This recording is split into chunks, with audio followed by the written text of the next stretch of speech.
दोस्तों, कैसा हो अगर तुम्हें समुद्र के बीचों बीच एक जहाज पर बनी जेल में बंद कर दिया जाए और तुम्हारे चारों तरफ सैकड़ों मीलों तक सिर्फ पानी ही पानी हो। कुछ ऐसा ही होता है हमारी आज की कहानी में, और किस तरह हमारी फिल्म का हीरो इस जेल से भागने में कामयाब होता है, चलिए पता करते हैं। कहानी की शुरुआत अमेरिका के कोलोराडो राज्य में बनी एक जेल से होती है, जहाँ रे नाम के एक कैदी को अपने साथी कैदियों से पता चला कि कल जैक्स नाम का एक कैदी उसके ऊपर जानलेवा हमला करने वाला है। अगले दिन जैसा कि रे को खबर मिली थी, जैक्स ने उसके ऊपर हमला कर दिया, लेकिन रे पहले से ही इस हमले के लिए तैयार था और उसने उल्टा जैक्स की ही बढ़िया धुलाई कर दी। लेकिन झगड़ा करने की वजह से गार्ड्स ने रे को जेल के हाई सिक्योरिटी वाले आइसोलेशन एरिया में बंद कर दिया, जहां सिर्फ खतरनाक कैदियों को ही रखा जाता था। आइसोलेशन एरिया में रे को एक छोटे से सेल में बंद कर दिया गया, जिसके अंदर सिवाय एक बाथरूम के और कुछ नहीं था। साथ ही गार्ड्स उसके ऊपर 24 घंटे सीसीटीवी कैमरे से नजर भी रख रहे थे। कुछ दिनों बाद रे ने जेल से भागने का प्लान बनाया। पहले उसने जेल के लेआउट को अच्छे से समझा और उसे पता चला कि जेल का आइसोलेशन एरिया ठीक फायर गैराज के बराबर में है। इसके बाद उसने कई दिनों तक सिक्योरिटी गार्ड्स पर नजर रखी और उसे पता चला कि जेल के अंदर सिक्योरिटी गार्ड्स की काफी कमी है। साथ ही उसके ऊपर नजर रखने वाले दोनों गार्ड्स रोजाना ठीक 10 मिनट के लिए स्मोक करने आइसोलेशन एरिया से बाहर जाते हैं। जरूरत की सारी जानकारी इकट्ठा कर लेने के बाद रे ने जेल से भागने का पूरा प्लान तैयार कर लिया। अब उसे बस किसी तरह अपने सेल के बाहर लगे डिजिटल लॉक के पासवर्ड का पता लगाना था। इसके लिए उसने रोजाना खाने के साथ मिलने वाले दूध के पैकेट को फाड़कर उस पर लगी प्लास्टिक फॉइल को उतारा और चुपके से डिजिटल लॉक के कीपैड पर चिपका दिया। और जब सिक्योरिटी गार्ड्स ने उसके सेल को खोला तो उसके उंगलियों के निशान उस प्लास्टिक फॉइल पर आ गए और इस तरह रे को पासवर्ड का भी पता चल गया। साथ ही उसने अपने भागने की खबर किसी तरह जेल के बाहर अपने साथियों तक पहुंचा दी, ताकि वो जेल के बाहर आकर सिक्योरिटी गार्ड्स का ध्यान भटका सके। वहीं अब अगले दिन जब सिक्योरिटी गार्ड से स्मोक करने के लिए आइसोलेशन एरिया से बाहर गए तो रे पासवर्ड का इस्तेमाल करके अपने सेल से बाहर निकल आया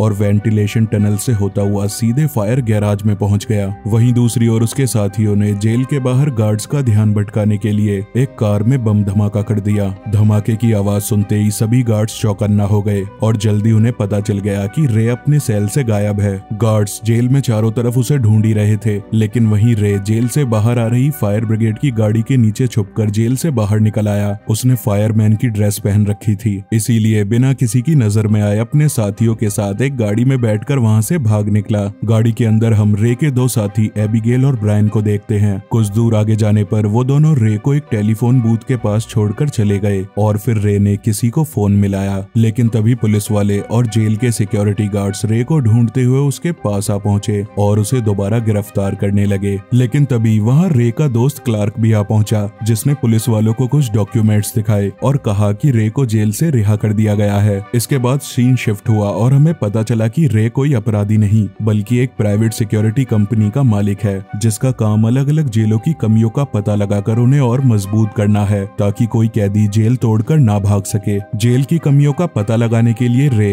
एक कैदी के तौर पर अलग अलग जेलों में जाया करता था और फिर वहाँ से भागकर ये साबित कर दिखाता था कि जेलों की सुरक्षा में अभी भी काफी कमियां हैं, जिन्हें अगर जल्दी दूर नहीं किया गया तो उसकी तरह और भी कैदी वहां से भाग सकते हैं। इसके बाद फाइनली रे 5 महीने बाद अपने ऑफिस आया और उसके दोस्त एबिगेल और ब्रायन ने उसका स्वागत किया। इसके बाद रे के बिजनेस पार्टनर क्लार्क ने उसकी मुलाकात CIA एजेंट जेसिका से करवाई, जो काफी समय से रे के जेल से बाहर आने का इंतजार कर रही थी। वो चाहती थी कि रे सरकार की बनाई एक बहुत ही हाई सिक्योरिटी वाली जेल की कमियों का पता लगाए, लेकिन इस काम को करने की शर्त ये थी कि रे और उसके साथियों को जेल की लोकेशन के बारे में नहीं बताया जाएगा, और अगर रे उस जेल से भागने में कामयाब रहा तो उसे इस काम के बदले $10 मिलियन दिए जाएंगे। जेसिका की बातें सुनकर रे को उसके ऊपर शक होने लगा, लेकिन जब क्लार्क ने जेसिका के ऑफर को एक्सेप्ट करने के लिए रे से रिक्वेस्ट की तो रे भी उस जेल में जाने के लिए तैयार हो गया। इसके बाद एबिगेल और ब्रायन ने एंथनी नाम के एक स्पेनिश टेररिस्ट के तौर पर रे की नकली पहचान बनाकर उसके जेल में जाने का पूरा इंतजाम कर दिया। लेकिन इससे पहले कि उस जेल के गार्ड्स रे को पकड़ कर ले जाते, ब्रायन ने उसके हाथ में एक ट्रैकर डाल दिया ताकि उन्हें हर पल उसकी लोकेशन की खबर मिलती रहे। और फिर जब उस जेल के गार्ड्स रे को पकड़कर अपने साथ ले गए तो उन्होंने सबसे पहले उसे बेहोश करके उसके हाथ में लगे ट्रैकर को बाहर निकाल दिया। इसके बाद जब रे की आंख खुली तो उसने अपने आप को एक अलग ही तरह की जेल में पाया, जहां कैदियों को शीशे के बॉक्स के अंदर रखा गया था। साथ ही सभी कैदियों पर एक चलते फिरते कैमरे से नजर भी रखी जा रही थी। कुछ देर बाद जब जेल के वार्डन हॉब्स ने रे को अपने पास बुलाया तो उसे बड़ी हैरानी हुई, क्योंकि रे को बताया गया था कि उस जेल का वार्डन मार्क नाम का एक आदमी होगा। रे को शक होने लगा कि वो कहीं गलत जगह फंस गया है, इसीलिए उसने वार्डन को जेल से बाहर निकलने वाला कोड बताया, जिसका इस्तेमाल करके वो कभी भी जेल से बाहर आ सकता था।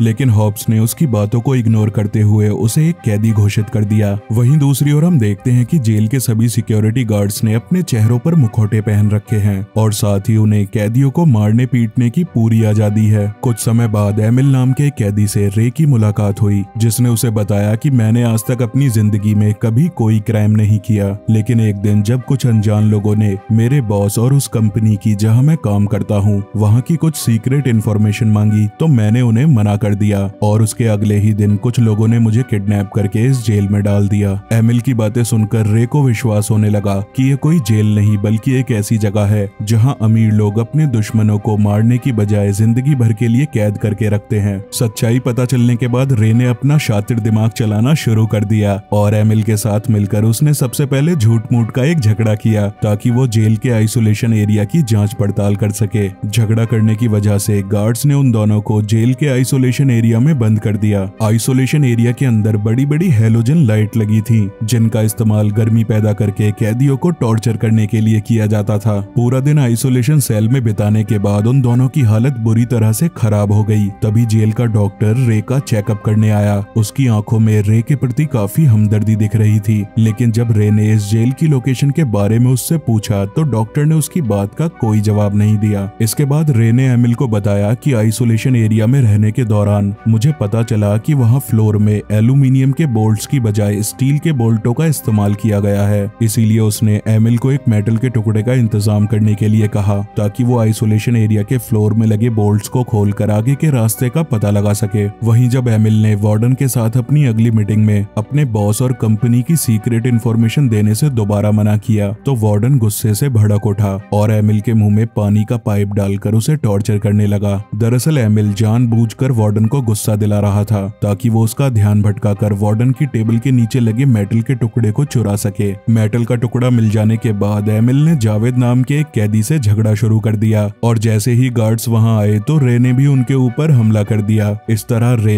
एमिल और जावेद के साथ एक बार फिर आइसोलेशन एरिया में पहुंच गया और कैमरे से छुपकर फ्लोर में लगे स्टील बोल्ट्स को खोलना शुरू कर दिया। बोल्ट खोलने के बाद रे ने वार्डन का ध्यान भटकाने के लिए एमिल को इशारा किया, जिसके बाद एमिल ने जोर जोर से चिल्लाना शुरू कर दिया। वार्डन का ध्यान भटकते ही रे आइसोलेशन सेल से बाहर निकल आया और पानी के पाइप पर चढ़ते हुए ऊपर की तरफ जाने लगा। तभी गलती से उसके पैर से एक पाइप टूट गया, लेकिन उस पर ज्यादा ध्यान ना देते हुए वो किसी तरह ऊपर सतह तक आ पहुंचा और जैसे ही वो दरवाजा खोलकर बाहर निकला तो वो ये देखकर बड़ा हैरान हुआ कि ये जेल जमीन पर नहीं बल्कि समुद्र में घूम रहे एक अनजान समुद्री जहाज पर बनी है, जहां से भागने का मतलब सिर्फ पानी में डूबकर अपनी जान गंवाना है। रे को अब कुछ समझ नहीं आ रहा था कि वो क्या करे, इसीलिए वो अपने आइसोलेशन सेल की तरफ वापस जाने लगा। वहीं दूसरी ओर पानी का पाइप टूटने की वजह से आइसोलेशन एरिया में पानी भरने लगा। पानी बाहर आता देख गार्ड्स पानी को रोकने में लग गए और इसी मौके का फायदा उठाते हुए रे बिना किसी की नजर में आए अपने आइसोलेशन सेल में वापस आ गया। वहीं दूसरी ओर ब्रायन और एबिगेल रे के अचानक इस तरह गायब हो जाने की वजह से काफी परेशान थे।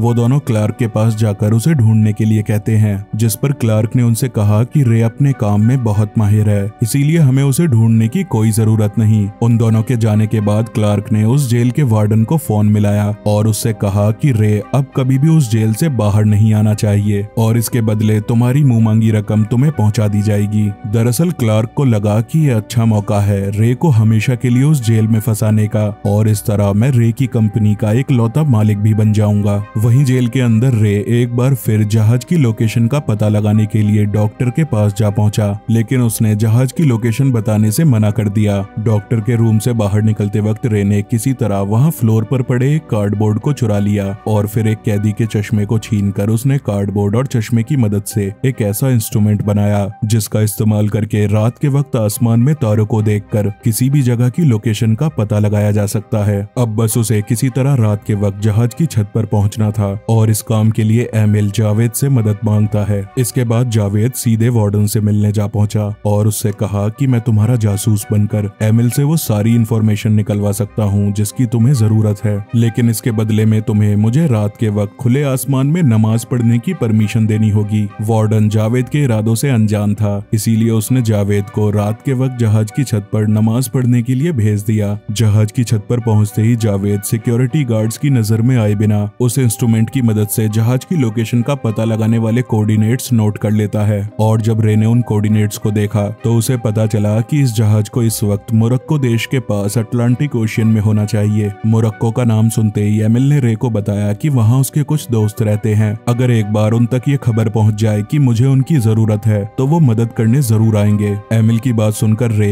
एक बार फिर डॉक्टर से मदद मांगने उसके पास जा पहुंचा और इस बार डॉक्टर ने रे की मदद करते हुए एमिल के दोस्तों के पास एक ईमेल भेज दिया ताकि वो उनकी मदद के लिए आ सकें। वहीं अगले दिन जावेद ने वार्डन को बताया कि जेल के ब्लॉक ए में जल्द ही एक बड़ा झगड़ा होने वाला है, जिस पर वार्डन ने तुरंत सभी सिक्योरिटी गार्ड्स को ब्लॉक ए में भेज दिया और रे ने मौका देखकर जेल के ब्लॉक बी में झगड़ा शुरू कर दिया जहां कोई गार्ड नहीं था। इसी वजह से सभी कैदियों ने आपस में लड़ना शुरू कर दिया और इस सिचुएशन का फायदा उठाते हुए वो तीनों जहाज की छत पर जाने के लिए निकल पड़े। लेकिन तभी वार्डन ने उन्हें देख लिया और कंप्यूटर की मदद से पूरी जेल में लॉकडाउन लगा दिया, जिस वजह से जहाज की छत पर जाने वाले सभी दरवाजे अपने आप ही बंद हो गए। वहीं दूसरी ओर एमिल के दोस्त उसकी मदद करने के लिए एक हेलीकॉप्टर में बैठकर जहाज के बाहर आ चुके थे। जहाज के अंदर जब सिक्योरिटी गार्ड्स इन तीनों को ढूंढते हुए इनके पास पहुंचे तो वहां गोलीबारी शुरू हो गई, जिसमें जावेद बुरी तरह से घायल हो गया। इसी बीच रे ने जहाज के कंट्रोल रूम में जाकर पावर सप्लाई को कट कर दिया, जिससे जहाज के सभी दरवाजे दोबारा खुल गए। वहीं दूसरी ओर जावेद ये समझ गया कि वो इस जेल से जिंदा नहीं भाग पाएगा, इसीलिए एमिल को ना चाहते हुए भी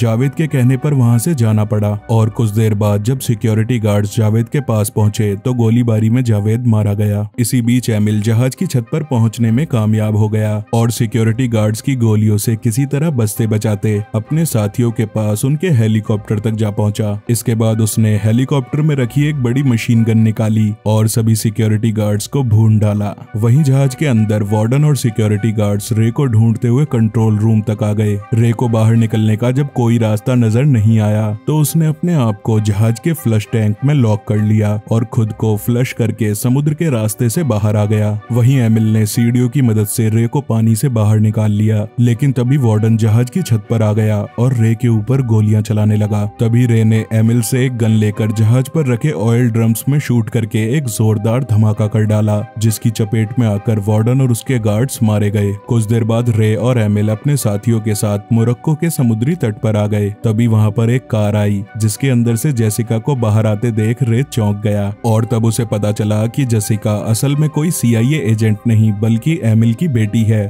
और उसने अपने पिता को जेल से बाहर निकालने के लिए रे को एक झूठी कहानी सुनाकर उस जेल में भेजा था। जेसिका अपने पिता के साथ वहां से जाने से पहले रे को बताती है कि तुम्हारा बिजनेस पार्टनर क्लार्क उस जेल के वार्डन से मिला हुआ था और उसने तुम्हें वहां कैद रखने के लिए वार्डन को ढेर सारे पैसे भी दिए थे। वहीं दूसरी ओर जब क्लार्क को पता चला कि रे उस जेल से बाहर निकल आया है तो उसने तुरंत अपना बैग पैक किया और शहर छोड़कर भागने लगा। लेकिन इससे पहले कि वो शहर छोड़कर भाग पाता, ब्रायन ने क्लार्क को उसकी गाड़ी में ही दबोच लिया और उसे एक कंटेनर में बंद करके एक ऐसे अनजान जहाज पर चढ़ा दिया जो ना जाने कहां जा रहा था। और यहीं पर इस शानदार मूवी की एंडिंग हो जाती है। वीडियो अच्छी लगी हो तो लाइक, शेयर और चैनल को सब्सक्राइब करके फिल्मी बादशाह को अपना प्यार और सपोर्ट दें। जय हिंद, जय भारत। जल्दी मुलाकात होगी नेक्स्ट वीडियो में।